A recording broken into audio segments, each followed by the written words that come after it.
Bueno, buenas tardes a todos. Con la venia de nuestro Señor, no me gusta estar dándole la espalda, pero bueno, con su permiso. No. ¿Ponemos para acá mejor? El micrófono. Sí, así se oye más. Se oye mejor así, ¿no? Venga, ahora mejor. Bueno, pues que para mí es un placer estar aquí compartiendo esta noche con vosotros, porque soy el primero que me enriquezco.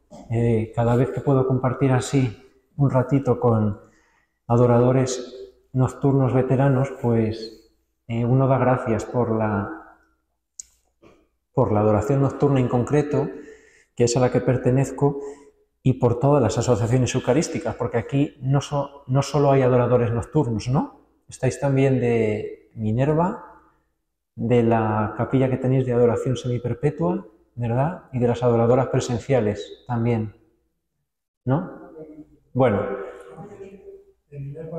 Sí, pues nada, bendito sea Dios. Ahí la venerable doña Teresa Enríquez también. Bueno, pues esta noche, en este recorrido que habéis ido trayendo de formación eucarística, nos pedían tratar lo que es y todo lo que conlleva la adoración nocturna, que es verdad que se concreta en una asociación, que es la Adoración Nocturna Española. Y la adoración nocturna se puede hacer, aunque no sea dentro de la Asociación de la Adoración Nocturna Española, pero sí que la Adoración Nocturna Española le ha dado una espiritualidad desde su origen, como ahora vamos a ver, muy concreta y muy rica, que ha dado muchos frutos a lo largo del casi siglo y medio de vida que tiene en España. Entonces, pues hoy nos vamos a centrar en este punto. Como sabéis, y ahora vamos a ver, el fundador de la adoración nocturna en nuestro país es el venerable Luis de Trelles. Él, en 1891, escribía en la lámpara del santuario lo siguiente: no puede haber ocupación mejor, ni que más bien responda a la vocación del cristiano, que la de adorar a Dios Eucaristía de día o de noche. Y en esta, con ventaja si cabe, en la noche, por la excelencia, secreto y humildad con que se practica el ejercicio en el recogimiento y silencio de la vigilia y con sacrificio del reposo. Esta es una bonita descripción que hacía Luis de Trelles en el último artículo que escribió antes de fallecer, en la lámpara del santuario. Ya digo, es quizá de las mejores definiciones que hay sobre lo que es la adoración nocturna. El diccionario de la Real Academia Española de la Lengua define la palabra adorar como amar con extremo. Esa es nuestra vocación, amar con extremo al Señor en nuestras adoraciones. Entonces, ¿cómo no ser de las prácticas por excelencia de un cristiano la de adorar a Jesús oculto en el Santísimo Sacramento? Aquí vuestro paisano, al que le tenemos mucha devoción en casa, mi mujer y yo, San Juan de la Cruz, decía que el amor con amor se paga. ¿Qué nos da él si no es el amor? Pues qué menos que corresponderle al menos con ese sacrificio del reposo que nos decía Luis de Trelles, que es la adoración nocturna. Pero bueno, ahora profundizaremos. Son muchas las formas de adorar que existen en la Iglesia, ¿verdad? Hemos hecho aquí un elenco de las que os reunís para fomentar estas charlas de formación eucarística. Pero hoy nos vamos a centrar en la adoración nocturna. La adoración nocturna nace en Roma durante el pontificado de Pío VII, en concreto cuando el Papa había sido apresado por Napoleón, no estaba ni en Italia, y un grupo de cristianos, de católicos, se reúne en la iglesia, hoy basílica romana, de Santa María in Via Lata, que está en la vía del Corso, en Roma, una vía principal que parte de la ciudad, para hacer vigilias nocturnas pidiendo por la liberación del pontífice. Ahí es cuando surge. De ahí fue luego extendiéndose por Europa y donde la conoce Luis de Trelles es en París. En concreto, en París fue fundada el 22 de noviembre de 1848 por un judío converso. El señor, la verdad es que tiene mucho humor y sabe hacer las cosas de una manera siempre sorprendente, porque parece mentira que sea un judío converso el que al final da a la Iglesia, nosotros bebemos de lo que él fundó en Francia, ¿no? Pues esta adoración nocturna que luego él mismo acabó incluso como carmelita, descalzó su vida. Si no me equivoco, está incluso abierto el proceso de canonización de Hermann Cohen, que así es como se llamaba él. Bien, pues Trelles asistió por primera vez a una vigilia de la adoración nocturna allí en París el 23 de agosto de 1862, es decir, llevaba 14 años fundado en París por Hermann Cohen, la adoración nocturna. Él fue a París porque participaba en un congreso de la Sociedad de San Vicente de Paúl, porque él participaba en las conferencias de San Vicente de Paúl en España, entonces fue a París a un congreso internacional que hubo. Él asistía en representación del grupo que había de las conferencias de San Vicente de Paúl en Viveiro, que es su ciudad, de donde él procede, donde él nace. De allí, cuando la conoce, él se queda impactado de la adoración nocturna y tiene como objetivo, cuando vuelve a España, implantarla aquí, en nuestro país. Le pusieron muchas pegas con lo que suponía reunirse por la noche, ¿no? Podía dar lugar a entender que podían estar tramando pues cosas que no serían de provecho, y por fin consigue implantarla el 2 de noviembre, la noche del 2 al 3 de noviembre de 1877, en la antigua iglesia de San Antonio de los Capuchinos del Prado en Madrid, una iglesia que ya no existe, muy cerquita de Jesús de Medinaceli, no sé si la conocéis. Pues allí se hizo la primera vigilia de adoración nocturna en España, en 1877. Por eso en el 2027 se celebrarán los 150 años. Estamos como ahora en un periodo de 3 años de preparación de este aniversario. Es decir, hay que vivirlo con alegría, porque estamos a 2 años de celebrar los 150 aniversario. Es un momento de sentirse orgulloso de la obra eucarística que es la adoración nocturna y de todos los frutos que ha ido dando en España. Luego, en otras asociaciones también, ¿no? Como iremos viendo. Bueno, lo que pasa es que Luis de Trelles le añade algo a la adoración nocturna que él había conocido en Francia. Y los adoradores nocturnos que aquí estáis sabréis que algo fundamental en nuestras vigilias es la media hora de meditación personal, de oración personal, ¿no? Delante del Santísimo Sacramento. Esa media hora no existía en la adoración nocturna anterior que él conoce. Él la implementa aquí, porque es el rato que él llama de audiencia privada con el Señor, donde nos concede ese tiempo de abrirle el corazón y de que Él nos hable.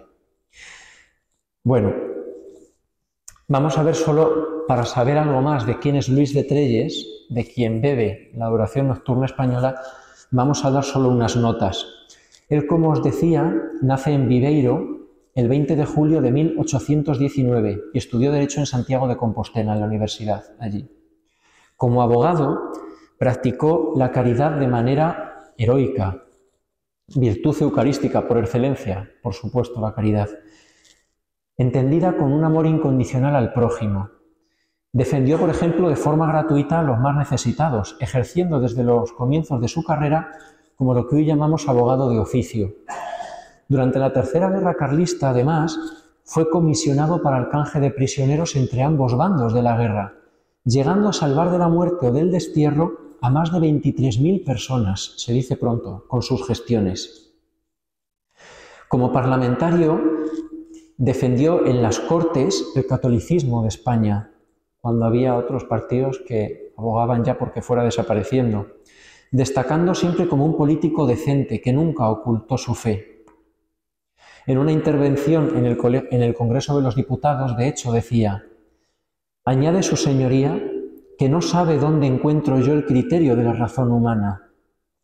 La razón la encuentro yo la encuentran los que piensan como yo en la razón divina, en la fe.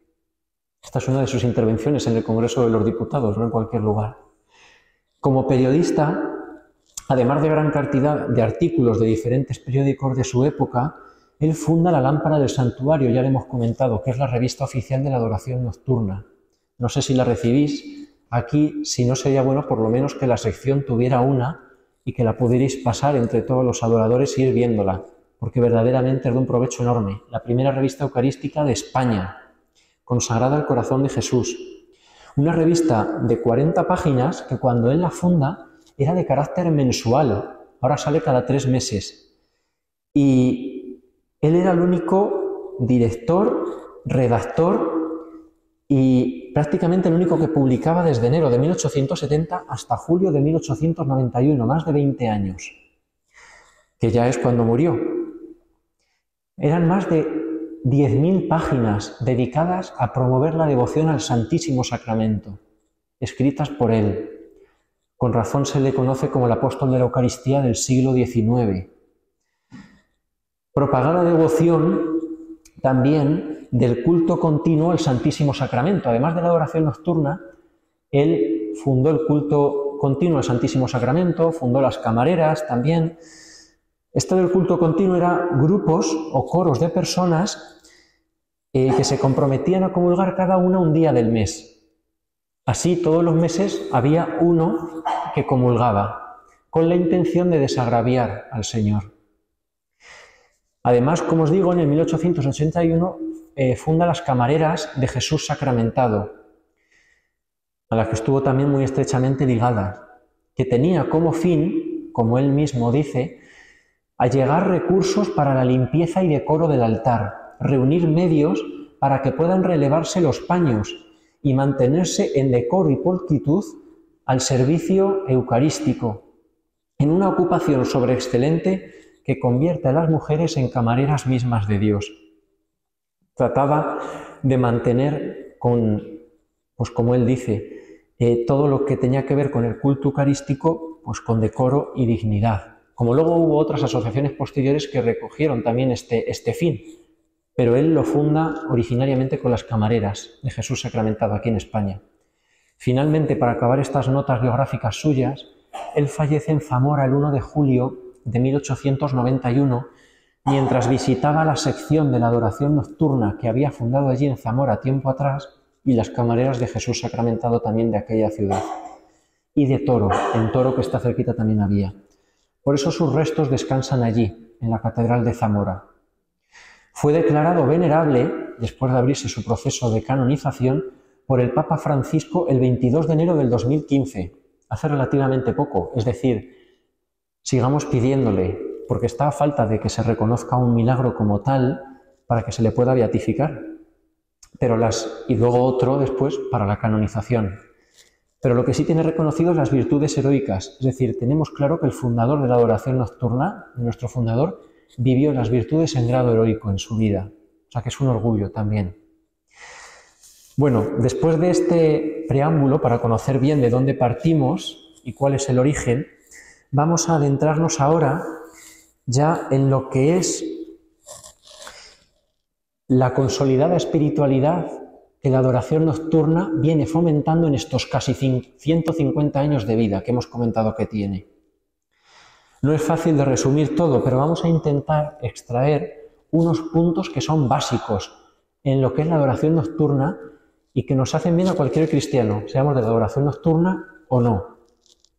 Bueno, en primer lugar, lo que debemos entender para entender y hacer nuestra la espiritualidad de la adoración nocturna española es que es una llamada permanente e imperecedera, como a las cofradías de Minerva, como las adoradoras presenciales. Es decir, cuando el Señor nos llama a tener una hora semanal en la capilla de adoración perpetua, es una vocación que Él nos da personal.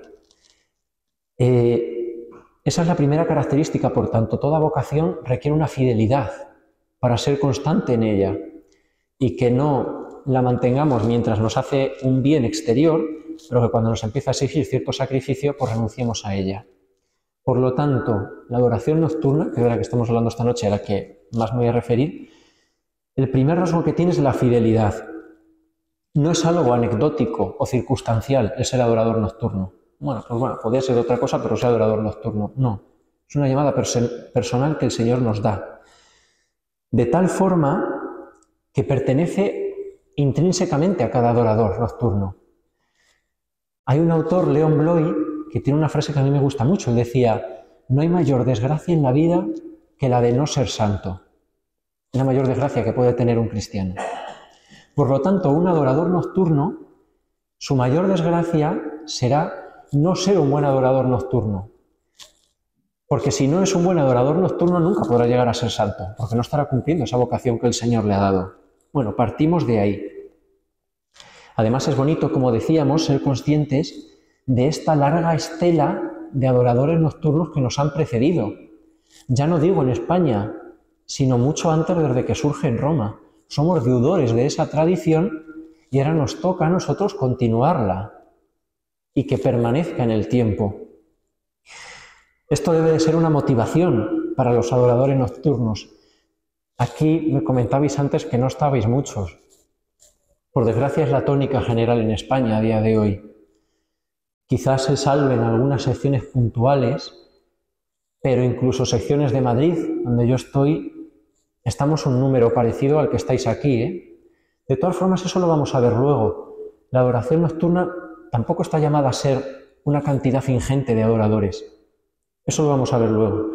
Pero que aunque seamos pocos, la adoración nocturna sigue estando ahí. Y la llamada del Señor a esos adoradores nocturnos y la misión que les ha dado sigue estando ahí. Eso no cambia. Por lo tanto, el compromiso con la vocación es para cumplirlo, porque es la manera de que esa paz y esa alegría que el Señor concede a los que hacen su voluntad, pues nos colme a nosotros también en nuestra vocación. Bueno, vamos a entrar, después de este primer rasgo de la fidelidad, en otros rasgos esenciales de la adoración nocturna. Estos rasgos esenciales, si los queréis ver, se recogen perfectamente en los dos primeros artículos de los estatutos que actualmente rigen la adoración nocturna como cualquier otra sociedad. De ahí los extraemos nosotros, no nos los inventamos. Esos artículos recogen la naturaleza y los fines a los que está llamada la adoración nocturna.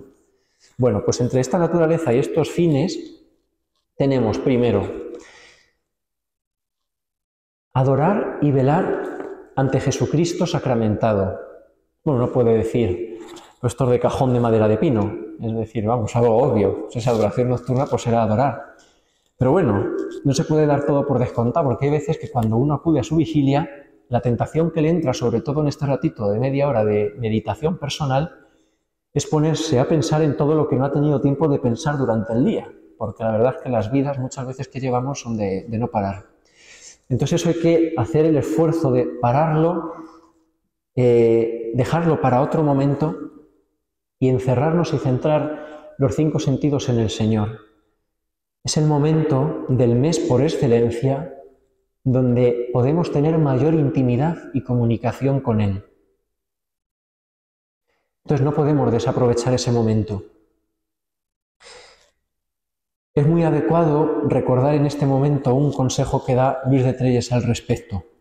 Dice, importa sobre todo ejercitarse a menudo durante la hora de guardia, durante la adoración nocturna, en la fe actual de la real presencia de Jesús bajo las especies, no olvidando su omnipotencia y su amor infinito para todos los que acuden a Él, y ejercitando, por decirlo así, o suplicándole que ejercite en nosotros estos atributos, pidiéndole grandes cosas que su mano no se ha abreviado. Es decir, primero, tener la fe suficiente para reconocerle a Él bajo las especies eucarísticas, que a veces, como no le estamos viendo físicamente con los ojos, parece que no está.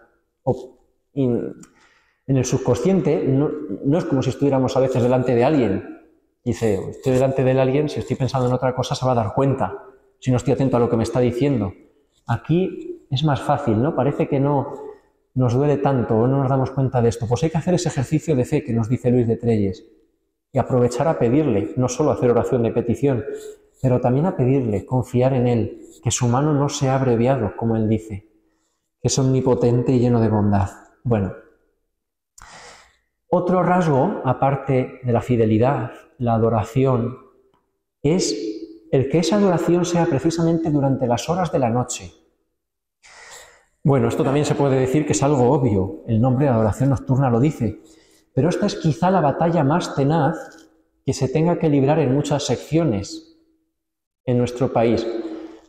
Aquí yo creo que no, que gracias a Dios tenéis la dicha de hacer las vigilias nocturnas, pero en muchísimos sitios lo que era nocturno se ha convertido en vespertino y empiezan, incluso acaban muchas veces por la tarde. Entonces nuestra propia razón de existir es que la adoración se haga por la noche, porque tiene un sentido, no es un capricho, no es porque sí. ¿Qué más da hacerla en un momento o en otro? No. Como vamos a ver, eso es lo que a nosotros nos ha pedido la Iglesia y ahí está nuestra razón de ser. Es un modo de asemejarnos, en primer lugar, a Cristo, que se ponía en oración ante el Padre precisamente en las horas de la noche. Y hay un pasaje que muchos adoradores ven en él el origen y el fundamento de nuestra vocación adoradora nocturna, y es el siguiente. Mateo 26, 36 a 41. A ver qué nos dice el Evangelio. Entonces fue Jesús con ellos a un huerto, llamado Getsemaní, y dijo a los discípulos, «Sentaos aquí mientras voy allá a orar». Y llevándose a Pedro y a los dos hijos de Zebedeo, empezó a sentir tristeza y angustia. Entonces les dijo, «Mi alma está triste hasta la muerte, quedaos aquí y velad conmigo». Y adelantándose un poco, cayó rostro en tierra y oraba diciendo, «Padre mío, si es posible, que pase de mí este cáliz, pero no se haga como yo quiero, sino como quieres tú». Y volvió a los discípulos y los encontró dormidos. Dijo a Pedro, ¿no habéis podido velar una hora conmigo? Velad y orad para no caer en la tentación, pues el espíritu está pronto, pero la carne es débil. ¿Qué nos sugiere este pasaje? Pues sin ir más lejos podemos ver perfectamente uno de los motivos por los que el Señor nos llama a adorarle durante la noche, y es que simplemente suplamos a los tres apóstoles que se han quedado dormidos en la vela nocturna con Él. Les pidió su compañía y ellos pues sucumbieron. Es decir, cuando hay vigilia de la adoración nocturna, el adorador nocturno está llamado a Getsemaní, está llamado a ir al huerto de los olivos. A mí me gusta siempre decir que en ese ratito que va de nuestra casa al templo, podemos evocar ese recorrido que hace Jesús con los discípulos desde el cenáculo hasta el huerto de los olivos. Nos podemos hacer esta composición de lugar, como pedía San Ignacio de Loyola en los ejercicios espirituales, imaginarnos dentro del grupo. Y no solo dentro del grupo de los 12, y si iba alguno más, al huerto de los olivos, sino del grupo de los 3, que cuando, como habéis visto, cuando se llega al huerto de los olivos, a todos les pide que esperen a la entrada, al llegar. Pero hay 3, Santiago, Juan y Pedro, claro, a los que les pide que le acompañen dentro. Al adorador nocturno se le pide que le acompañe al Señor dentro, a estar íntimamente unido a Él en esa vigilia nocturna. No estamos hablando de cualquier cosa cuando tenemos vigilia. Es algo verdaderamente increíble, ¿vale? Por eso, retomo lo que decía antes, no podemos a veces excusarnos en somos pocos, mayores y cada vez es todo más difícil. Aquella vez eran 3 los que Jesús quiso que estuvieran con Él en el interior del huerto de Getsemaní. Ahora con pocos somos algunos más. Es decir, podemos perfectamente llevar adelante la vigilia y suplirles, ahora bien, haciéndola cuando nos pide, por la noche.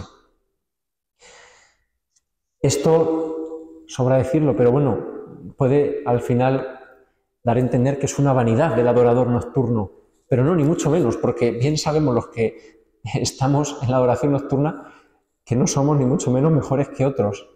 Vamos, faltaba más.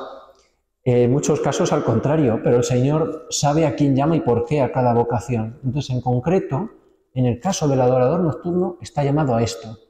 Cuando invitéis a alguien a acompañaros a vuestras vigilias, a ver si ahí nota que el Señor le está llamando a ser adorador nocturno y le entra el gusanillo, llamadle a esto. Vente a Getsemaní, vente a compartir con el Señor aquella hora que no fueron capaces de velar con Él los 3 apóstoles. Vente a suplir a Pedro, a Santiago y a Juan y haz la prueba. A ver, seguro que no se quede indiferente. Por lo tanto, es fundamental mantener esa nocturnidad. A mí me gusta mucho, en las primeras vísperas del tercer domingo del Manual de la Adoración Nocturna, cuando toca y se reza, en la oración de presentación de adoradores, se dice: ante ti, Señor, nos hemos reunido esta noche, acabado el trabajo del día, para presentarte nuestra ofrenda, la ofrenda de nosotros mismos, en un acto de alabanza y de adoración. Es la hora del descanso. Mientras nuestros hermanos duermen, nosotros nos sentimos comprometidos a velar en nombre de la Iglesia, para que tu gloria, Señor, sea sin cesar reconocida. Pues eso, esta noche, mientras nuestros hermanos duermen, nosotros a velar. Es decir, tercer rasgo, la nocturnidad. Recojo un breve párrafo de Luis de Trelles al respecto, para que veáis que esto es el propio Trelles el que nos lo lega a nosotros. Queridos consocios, decía a una reunión como esta que tenemos de adoradores, cuando él iba visitando las secciones, cuando se recuerda la continua presencia real de Jesucristo en el sagrario, bajo las especies sacramentales, y se advierte que llegada la noche se cierra el templo y apagadas todas las luces, menos la lámpara del sagrario, queda el Señor solo en el tabernáculo, sin un adorador que durante la vigilia agradezca su permanencia entre nosotros a toda hora del día y de la noche, se apodera del ánimo una tristeza profunda y del corazón una pena indescriptible. Esto es una de las cosas que le llevan a Trelles a fundar la adoración nocturna, que el Señor no sufra esta soledad cuando se cierra el templo, que al menos en algunos lugares en los que hay una sección o un turno de la adoración nocturna, el Señor quede acompañado y amado. Vamos a destacar otra cosa más, otro rasgo. Y es que cuando nos reunimos, nuestros estatutos nos dicen que lo hacemos comunitariamente, es decir, en representación de toda la humanidad. No es cualquier cosa esto, es decir, si faltamos a nuestra vigilia, no solo fallamos al Señor, sobre todo a Él, pero también fallamos al compromiso que hemos asumido ante la Iglesia y la humanidad de agradecer los dones recibidos y de pedir por las necesidades mientras descansa esa humanidad. Esa es nuestra naturaleza y es lo que la Iglesia espera de nosotros. Que en ese rato de descanso, ahí estén los adoradores nocturnos dando gracias y pidiendo. Si no hacemos nosotros eso, cada vez que falta un adorador, hay un clamor menos que se dirige al cielo y un puente menos que se tiende entre nuestros corazones y el corazón eucarístico de Cristo, que es el que está presente en el Santísimo Sacramento. Por lo tanto, otro rasgo más, el cuarto, de la adoración nocturna, podemos decir que es la intercesión. Ahora nos centramos en otro. Si no recuerdo mal, el título de la charla de hoy era adorar, que ya hemos comentado, reparar y consolar a Jesús en la noche. Pues la vocación adoradora nocturna se puede decir que es reparadora o directamente no es.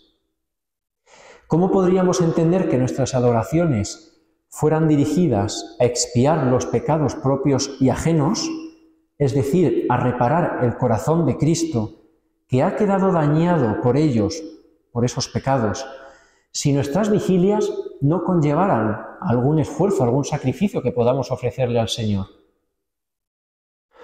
Por eso la nocturnidad también.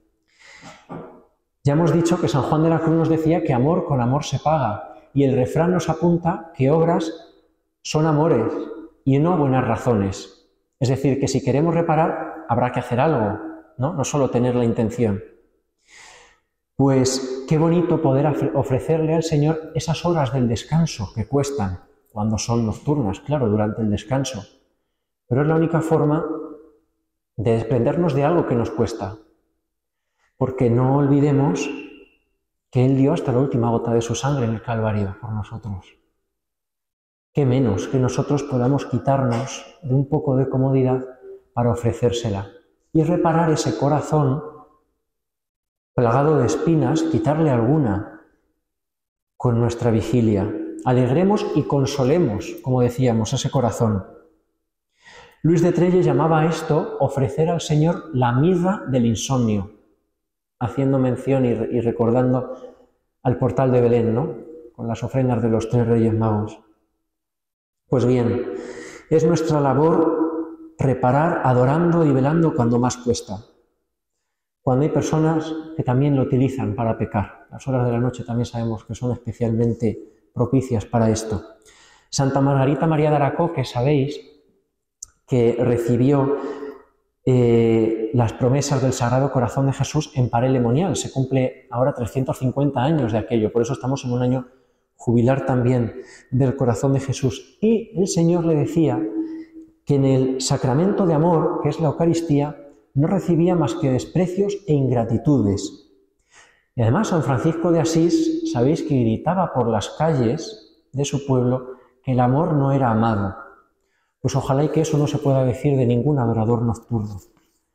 Y menos de aquí, de Segovia, que precisamente a los adoradores nocturnos se les conozca por ese afán de reparar el corazón de Cristo. Recojo otra reflexión de Luis de Trelles. Por eso es que cuando el adorador nocturno hace la genuflexión en la presencia del Señor de una manera casi irrisoria, recita los versos del oficio con precipitación, cuando rezamos el oficio de lecturas, mantiene la mirada distraída, el ademán poco respetuoso, la actitud de poco recogimiento, y en todo afecta cansancio, distracción, prisa y cierto deseo de salir de la inmediación del trono eucarístico, se puede decir que ese adorador no ama y que está retenido entre nosotros por algún miramiento o consideración digna de mejorarse. Fijaos que él ya al principio recoge el peligro que tiene todo adorador nocturno de abandonarse mientras está en el rato de adoración, ¿no? Hacer la genuflexión casi de manera irrisoria, recitar el oficio de lectura rápido, cuanto antes lo hagamos, antes terminamos, estar con la mente y la mirada en otro lugar y no en el Señor. Y entonces Él nos llama la atención y nos dice, si eso nos ocurre, es que estamos amando poco al Señor. Pues bien, es una llamada a también reparar con esto, reparar con nuestra actitud delante de Él. Otro rasgo más de la adoración nocturna después de la reparación, la contemplación. Sabéis que es un modo de oración, al igual que la oración meditada o la oración vocal, la oración contemplativa. Pues bien, es nuclear en la adoración nocturna, pero quizá nos falta a mí el primero cierta práctica y algo de ayuda para progresar en lo que es la oración contemplativa. Y aquí la adoración nocturna, y lo digo, esto lo he dicho muchas veces, incluso a nivel de Consejo Nacional, y lo seguiré diciendo, debería tener el objetivo de convertir a la adoración nocturna española en una escuela de oración contemplativa, en una escuela de contemplación. Porque si no es normal que el rato de media hora de oración personal en silencio delante del Santísimo se nos pueda hacer tedioso, se nos pueda hacer largo y que nos distraigamos, porque nos falta práctica y nos falta que nos enseñen a utilizar bien ese ratito, a hacer esa oración contemplativa. Por eso hoy en día, con la sobreestimulación que tiene la sociedad y que estamos continuamente expuestos a noticias, a imágenes, a sonidos, a ruidos, tal cual, cuando de pronto calla todo y solo tenemos de frente al Señor, a veces no sabemos qué hacer. Nos perdemos. Por eso a veces cuando alguien viene nuevo a la adoración nocturna también lo ve como algo anticuado, le cuesta enlazar con ella. Nos falta eso, nos falta profundizar en esta contemplación, urgentemente además. Pues bien, ya hemos dicho en quinto rasgo la reparación, el sexto la contemplación. Y recojo otra reflexión bonita aquí que viene muy al caso con la contemplación de Trelles. Dice, pues queridos hermanos, nos lo dice a nosotros, el Señor es un gran rey y sale de su tabernáculo para escucharnos cuando estamos ante Él. Se asoma por entre las cortinas del sagrario para vernos y nos observa. Y sus ángeles toman nota de la actitud que se observa en su presencia. Imaginaos a los ángeles ahí. El otro está haciendo lo otro, tal. Merece la pena, sigue diciendo él, parar la atención en ello, porque el tiempo de adoración pasa pronto. Y no hay mejor ni más edificante parte de él que la recitación del oficio divino. Consérvase practicándolo así, con calma, sabiendo lo que hacemos, con amor. Así se conserva, nos dice la fe, se aviva la esperanza y se enciende la caridad. Pues es bonito, si os acordáis de esto, cuando a la próxima vigilia estar a imaginarse que el Señor sale del sagrario, que me mira, que están a los lados los ángeles, hay como notarios, tomando y levantando acta de lo que está ocurriendo en presencia del Señor.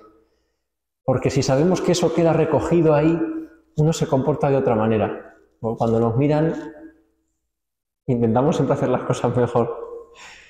Bueno, y querría añadir un último rasgo, ¿vale?, de la adoración nocturna. Y es que debe de ser evangelizadora y samaritana. ¿Qué quiere decir esto? Hay una expresión, no sé si alguna vez la habéis oído, que se dice adoradores de noche y testigos de día. Es muy elocuente y está muy bien aplicárnosla porque un buen adorador nocturno debe transmitir durante el día los dones que ha recibido durante la noche en la vigilia. Tenemos que dejar que nos transformen internamente y ser cauces de ese amor que recibimos del Señor para transmitirlo a los demás. De hecho, la mejor manera de comprobar cómo es la amistad con Jesús de un adorador nocturno es ver cómo atendemos a nuestros hermanos, cómo nos acercamos a nuestra familia, a los que tenemos cerca, cómo dejamos de pozo nuestro ambiente. Ahí es cuando se ve si uno es un buen adorador nocturno y hace bien sus vigilias o nos falta algo por pulir todavía. Bueno, una última nota de momento de Luis de Trelles. ¿Quién sabe si la adoración nocturna a Jesús sacramentado será para vosotros, hermanos míos, el arca de Noé a que se acojan los cristianos en los malos tiempos que se avecinan, para liberarse del diluvio que hace temer lo negro del horizonte que se presenta? Estos días tenemos el horizonte, está cayendo de agua, pero claro, no se refiere a eso, ¿no?, sino a nivel de sociedad, que nos está cayendo por todos lados hoy en día. Pues él invita a que ofrezcamos a otro la adoración nocturna como esa arca de Noé en la que salvarlos a los hermanos de perecer, poniéndolos ante la presencia del Señor. Bueno, hemos hecho un recorrido de 7 rasgos de la adoración nocturna. Ahora uno se puede preguntar, esto está muy bien, pero ¿sirve de algo?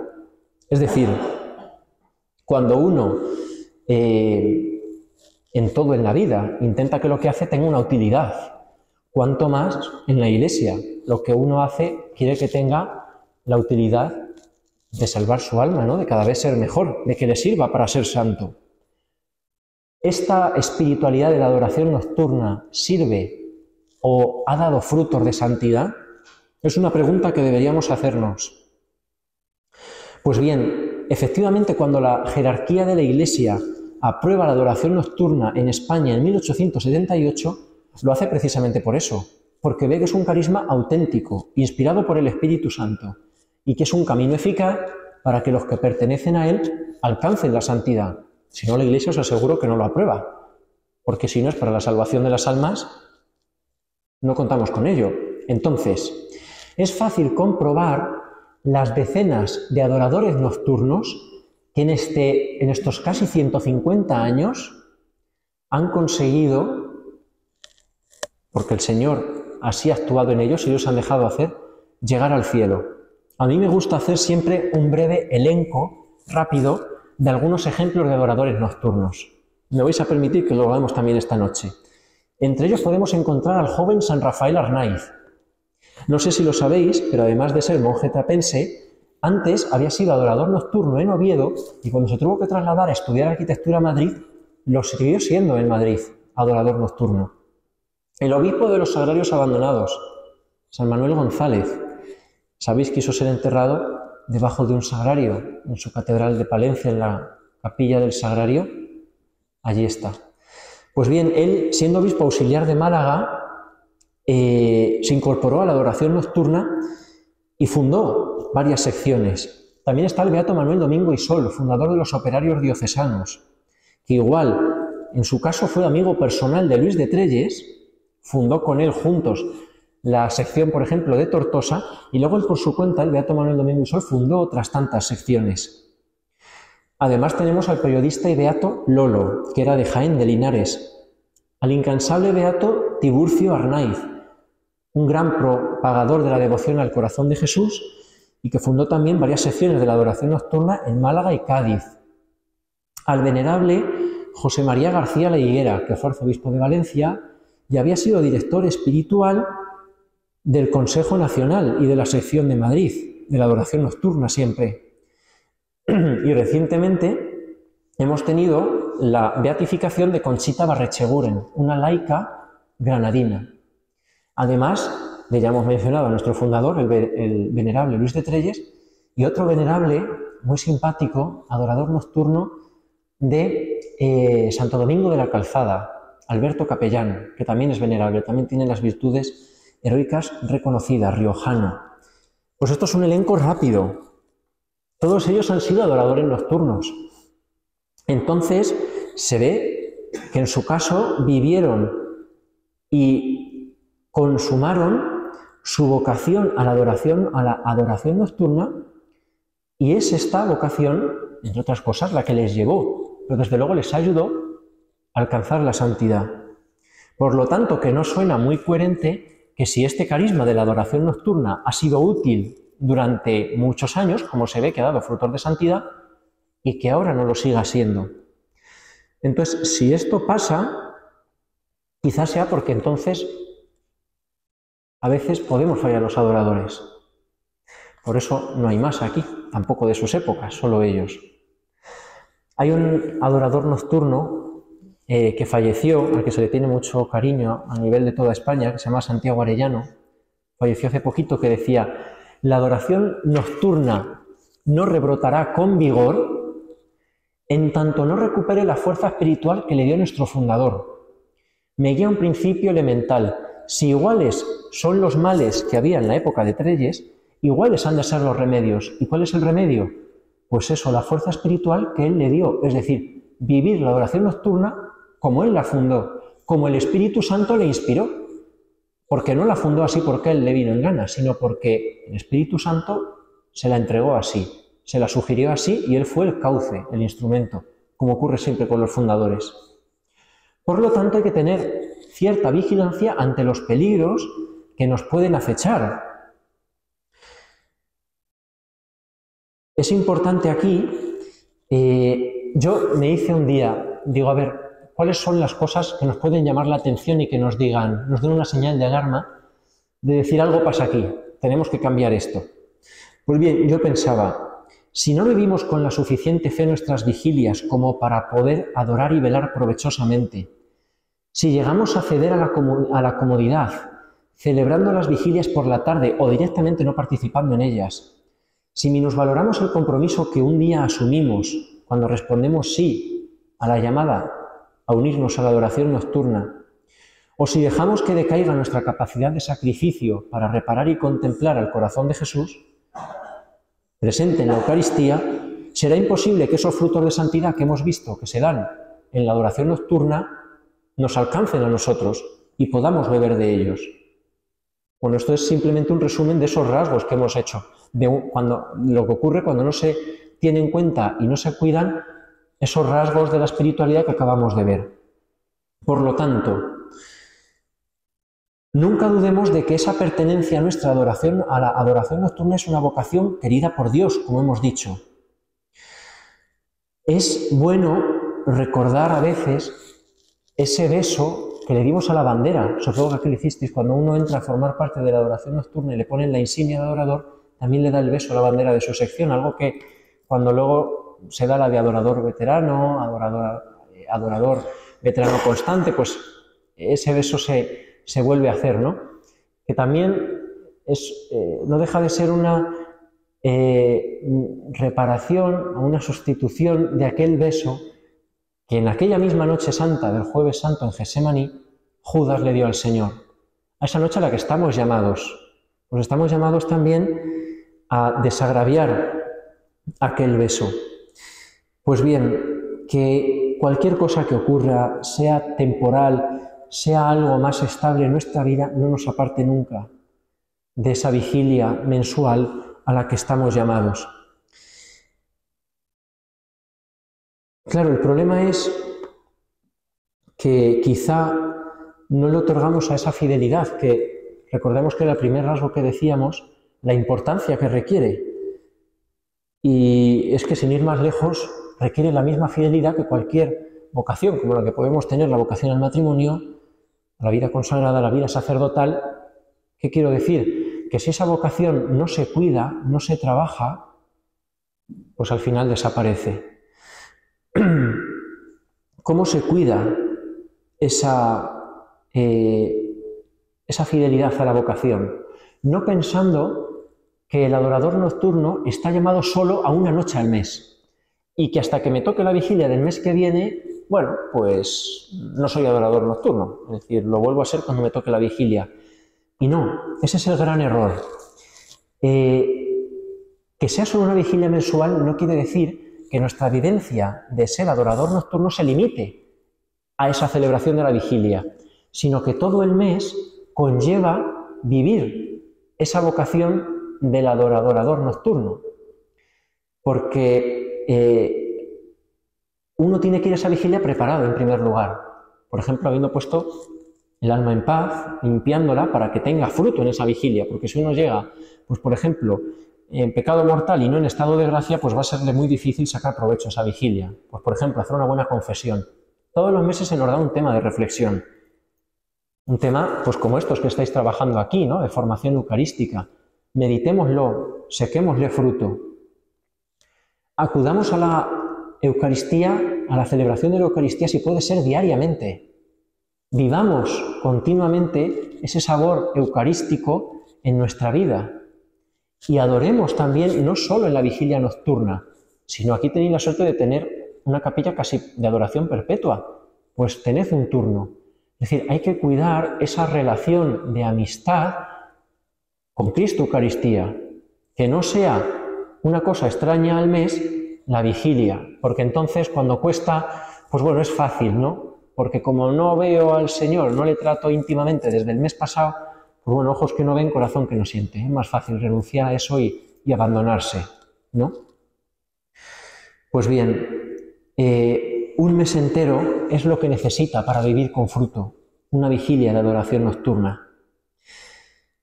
Tengamos esto privado y saquémosle fruto, repito, a esa audiencia privada, como le gustaba llamarla a Luis de Trelles, que el Señor nos concede una noche al mes. Y no lo digamos como hay que cumplir el expediente, sino qué suerte que puedo gustar lo que será la vida eterna cuando me toque verla, ya aquí, en esta noche mensual. Bueno, pues estos síntomas que comentábamos antes son los que nos pueden hacer ver que nuestra vocación se está enfriando o entibiando. Y sibilinamente se nos van colando esas costumbres sobre las que nos llamaba la atención Luis de Trelles, rezar apresuradamente, tener la mirada distraída, pues esas costumbres se nos van colando para al final A lo mejor el demonio no consigue que no vayamos a la vigilia, pero sí consigue que no hayamos estado con el corazón en la vigilia. El cuerpo sí, pero el corazón y la mente a veces no. Bueno, pues no dejemos paso a eso, ¿no? Racanoneándole minutos a veces al Señor de esa media hora. Pues bueno, si pueden ser 20 minutos de oración personal, mejor que media hora, porque se hace muy largo el silencio. No, vivámosla bien, vivámosla hasta el final. A veces no la viviremos con la mejor disposición interior y no le estaremos sacando un fruto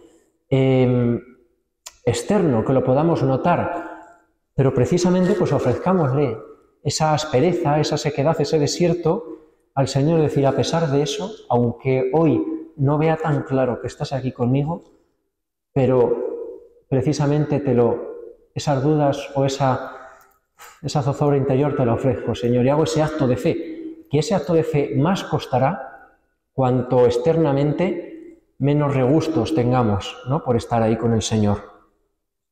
Pues bien, voy acabando, que ya es hora. Pero no quiero dejar de decir que hay veces que nos lamentamos precisamente de eso, de que no vienen nuevos adoradores nocturnos. Pues bien, quizá el problema a veces, primero es que no lo pedimos en las vigilias. Tenemos una oración muy bonita para el fomento de la adoración nocturna. Hacerla, si no tenéis costumbre, meterla en algún momento antes de las preces expiatorias en la vigilia, hacedla y con fe, que el Señor responde. Pero luego muchas veces el problema es el testimonio de fervor eucarístico que damos o que no damos. A mí me gusta recordar siempre que Santa Teresita del Niño Jesús, una gran santa, de las más grandes que ha habido de los últimos tiempos, aprendió a tener gusto por la adoración, por la Eucaristía, viendo a su padre. Su padre, no sé si lo sabéis, son santos, San Luis Martín y Santa Celia Guerin, son sus padres, ya canonizados los dos. Pues Luis era adorador nocturno en Francia. Y entonces él, pues había una noche al mes, pues que dejaba a su familia en casa y se iba a la vigilia. Teresita lo veía y veía que su padre se iba a pasar la noche con el Señor. Cuando iba a misa con sus padres, Teresita también recordará toda su vida, aunque murió muy joven, el fervor que le veía a su padre en la mirada, incluso a veces llegándose a emocionar, durante la consagración en la celebración de la misa. Claro, esas cosas no se olvidan. Y eso al final, ese testimonio queda en el alma y al final da fruto. Pues fijaos el fruto que dio en su caso y en toda la familia. Hay otra hermana que está en proceso de canonización, bueno, una familia santa. Pues bien, que no nos falte ese pedir por nuevos adoradores y que vean en nosotros pues un amor al Santísimo Sacramento, ¿no?, que nos transforma por cómo ven que tratamos al Señor en la Eucaristía, por cómo nos acercamos allí, por cómo tratamos al prójimo, como hemos visto. Así es como otros se lo replantearán y dirán, yo quiero ir, yo quiero probar esto. Así es como el cristianismo se extendió tan rápido durante los primeros siglos en el Imperio Romano. No había campañas publicitarias, como bien sabéis, ni mucho menos. Era esto, era el testimonio, que es, Benedicto XVI decía que nos sobraban maestros, pero nos faltaban testigos creíbles. Pues que el adorador nocturno sea un buen testigo de que es Cristo el que está en el Santísimo Sacramento y de que es el que nos llena el corazón de ese amor que luego pues se puede evidenciar. Bueno, ahora ya sí que acabo. Y me gusta recordar aquí al final también, recordando lo que dice el apóstol San Juan en su primera epístola, Estrelles, el que, recordando esto que nos dice San Juan, recoge él: no amemos con la palabra y con la lengua, sino con la obra y en verdad. ¿Cómo atestiguarlo en la adoración? Por el sacrificio, por la oración, por la impetración. ¿No veis? Es lo mismo en lo que hemos abundado. Que no se quede en la palabra, que lo pongamos en práctica. Y otras veces no lo he dicho, pero hoy, estando aquí delante de nuestra Madre, un retablo precioso, me ha encantado, el Santísimo Sacramento arriba, el Sagrado Corazón de Jesús, nuestra Madre y sobre todo pues su real presencia en la Eucaristía. Pues para terminar, la adoración nocturna no puede llegar a buen puerto y no continuará y quedará por el camino y no cumplirá 200 años, se quedará en los 150, si no asume que es mariana. Hay veces que se dice que el rezo del rosario en las vigilias, bueno, puede ser facultativo, se puede hacer, no, obviamente no es obligatorio, no está puesto como tal, pero yo animo a que lo hagáis, a que busquéis un momento antes de la junta de turno, antes de la exposición, cuando veáis, para hacer el rosario. La adoración nocturna desde el principio en España ha estado íntimamente ligada a la vocación, a la devoción a nuestra Madre, como no puede ser de otra forma. Por eso lleva tantísimos años haciéndose la peregrinación nacional de manera anual, todos los años, a Fátima, que se hizo para pedir originariamente por las vocaciones sacerdotales, pero no se deja de hacer por eso. La segunda sección que fundó Trelles en España, después de la de Madrid, que era la capital donde él vivía, fue la de Zaragoza. Zaragoza, el pilar fundamental para la fe en España. ¿Qué hubiera sido de nuestra fe si la Virgen no se aparece en Zaragoza con el pilar a Santiago? Él nos había dado ya por perdidos. Es decir, en España, en otro sitio no sé, pero en España, que es lo que nos toca, no podemos dejar a la Virgen de lado, y en la adoración nocturna mucho menos todavía. Así que darle ese lugar a la Virgen, si no es con el rosario, haciendo en las vigilias, en cada una de ellas, una oración de consagración a la Virgen, a su Inmaculado Corazón. No lo dejemos, porque al final es ella la mejor escuela de adoración. Fue la primera custodia llevando al Señor en su seno, fue la primera adoradora, cuando ella solo sabía que ahí estaba ya el Señor. Pues ella, como primera adoradora que fue, desde el momento de la Anunciación, será nuestra experimentada maestra y segura consejera para permanecer siempre fieles, como hemos dicho, a su Hijo en la Eucaristía. Así que ahora solo os animo ya a que sigáis acrecentando esos lazos fraguados entre los adoradores nocturnos de tantas épocas y Jesús en tantas y tantas noches de adoración. Que sigáis sumando noches y que sigáis fortaleciendo esa amistad entre la adoración nocturna y nuestro Señor, para que esto sea semilla fecunda de nuevos corazones que quieran postrarse junto a vosotros en las noches segovianas ante la Eucaristía, ante nuestro Señor sacramentado. Pues ánimo y a no desfallecer. Os lo agradezco muchísimo.